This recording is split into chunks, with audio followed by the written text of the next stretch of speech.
পোশাক খাতে বাংলাদেশের আরও ভালো করার সুযোগ থাকলেও নীতি জটিলতা এবং সরকারের দ্রুত সিদ্ধান্তের অভাবে বিনিয়োগ আটকে যায় এমন অভিযোগ করলেন ব্যবসায়ীরা। তাদের অভিযোগ, পরিবেশ বান্ধব অনেক প্রকল্পই অনুমোদন দিচ্ছে না সরকার।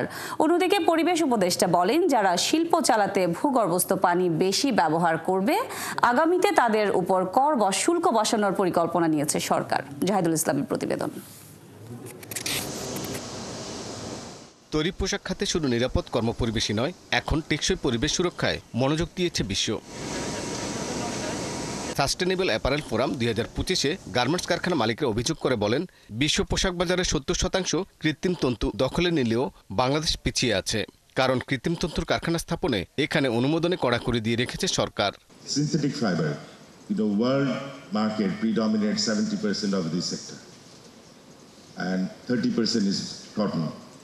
Out of this 70%, Bangladesh is not near any numbers. Always there is a challenge for small and medium, and also I can say it's not necessarily just always big size of factory they are doing the practice of sustainability. It is depends on mindset. You talk sustainability, but again we talk about man-made fiber. Isn't it contradictory? Having one of the major market, USA, if that is the situation going to be for next 5 to 10 years, that's going to also be a vulnerable situation for us.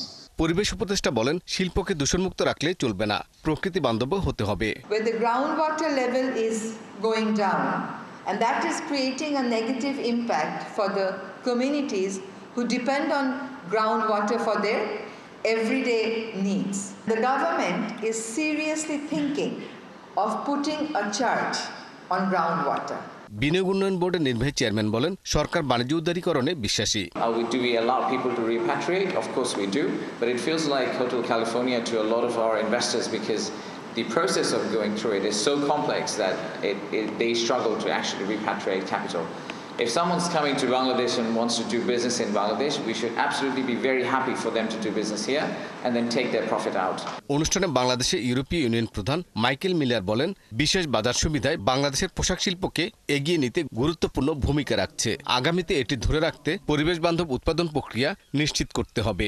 No denial about it. We can deny about it. Zahidul Islam, 71, Dhaka.